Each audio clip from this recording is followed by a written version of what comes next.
This presentation is being brought to you by the Tipton Auto Group, Brownsville's oldest continually operating automobile dealership. History Central is proud to receive underwriting from this respectable name in the industry.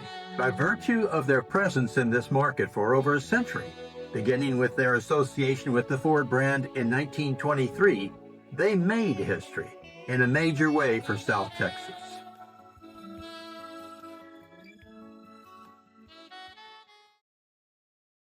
Hello. For those of you who have been following my podcast series on the iconic restaurants of Brownsville, I am proud and excited to present what I consider to be the crown jewel of that list, the Texas Cafe. In my travels, I have seen some of what can be considered Hollywood casting examples of diners and cafes, but the Texas Cafe of Brownsville could have graced the movie sets of the finest directors of cinema, in my opinion. We're going to hop into the car and go out on the town to visit the site where the old Texas Cafe once stood.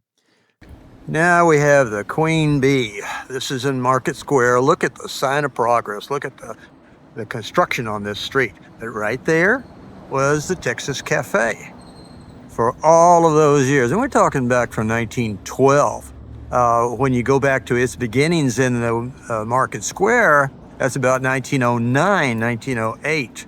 So you can see where we are here on 11th between Washington and Adams. But that was the iconic Texas Cafe. Such memories were had in there, I can't even begin to tell you. Allow me to give you a little synopsis of the history of this location and the business that grew there over a 75-year period. This City Hall Marketplace complex was built in or started construction of in the year 1850. This structure served the community well as a center of our municipal and federal government in its early years of development. It also operated as a public market that served the community's needs as a distribution center for food items, fruit, vegetables, meat, seafood, and small trinkets. Beyond these functions, Market Square served as the heart of the social and political pulse of the city. In the approximate year of 1909, three Marquez brothers arrived from Spain via San Antonio and set up a lean-to lunch stall along the outside northwestern wall of the city market. This rudimentary unit was shaded by a canvas awning. An additional standalone building was constructed by City of Brownsville directly to the northwest of the marketplace in 1909. That structure was the site of a meat market until 1912. That proprietor vacated within that year, and by then the Marquez brothers were the favorite choice of the City Board of Aldermen to occupy that slot under an exclusive contract. The little lean-to walk-up lunch counter was then transformed into a full-on indoor restaurant with sit-down service, sharing one half of the total floor space of the new structural addition that I mentioned with the city fire department. In 1926, the firefighters moved out, yielding the entire chamber to the Texas Lunch Operation, as it was called in those early days.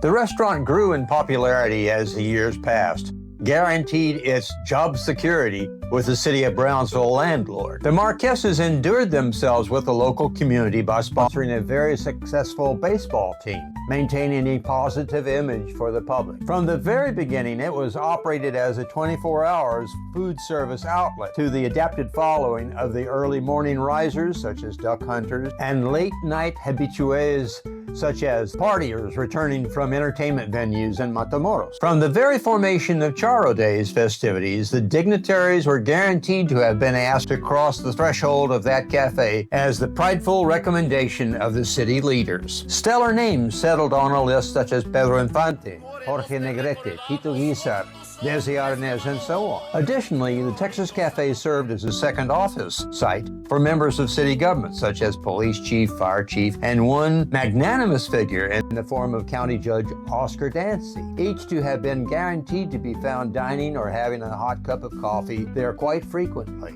a situation arose that served to add an element of homey charm to this establishment beyond what had already been accepted in the minds of its clientele. This came in the form of commissioning of a selection of about 10 large oil paintings that were painted and hung on the cafe walls. They had historical themes connected with our classic old buildings or landscapes that were easily recognized by the clientele. The artist came from Matamoros and had started out in his career as a sign painter by the name of Cisneros. These pieces immediately gave the eatery a very distinctive look and were enjoyed throughout the many decades that they appeared on those walls. In 1997, the Marquez family chose to bring this operation to a close, ending a tradition of practically never closing their doors any more than a small handful of days throughout their entire tenure of existence. After its closing, the city of Brownsville, who owns the property where it was located, renovated the quarters, briefly utilizing this spot as the shared offices of the Downtown Development Officer and the Heritage Officer. Have you ever pondered on the desire to have some magical ability to twitch your nose and some favorite element of your past would miraculously reappear? In keeping with the theme of this podcast story, there are many eateries that I would wrestle over in my mind to prioritize, but there is really no contest as to which one I would be drawn to, the Texas Cafe. If I had $1 million today, I would march down to the city manager's office and propose that we resurrect the old 1912 exclusive lease to put a cafe back into the northwest corner of the Market Square complex. And it would be finished out as a virtual recreation of the Texas Cafe that we remember so very well. Beyond my selfish desires, I am sure that it would be a roaring success. I can close my eyes and still draw up visions of Tony Marquez or his manager behind the cash register, the quaint row of diner stools that surrounded the lunch counter, the colorful range of habitués that made up their clientele, especially during the late night hours, and the classic dishes, mainly Mexican food, that they served. For those of us who were there, we are fortunate to have lived that experience of the Texas Cafe, and forever in our minds to have been there, and also in our dreams to someday perhaps see it again, and the rest is history. Coffee's brewing strong and clear in the diner full of cheer.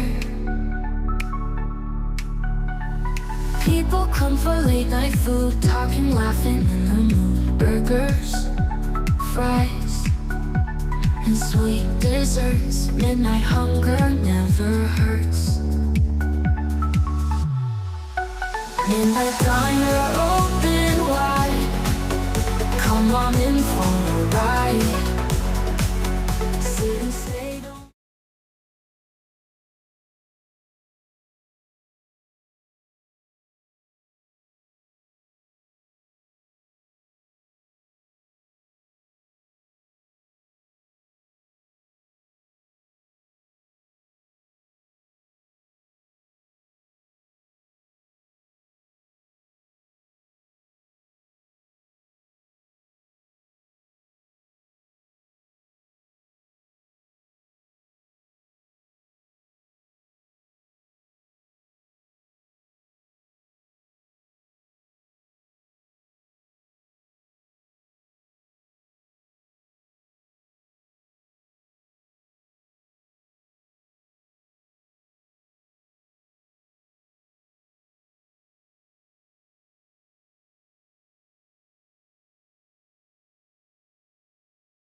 glowing bright in the city late at night. Coffee's brewing strong and clear in the diner full of cheer. People come for late night food, talking, laughing in the mood. Burgers, fries, and sweet desserts. Midnight hunger never hurts.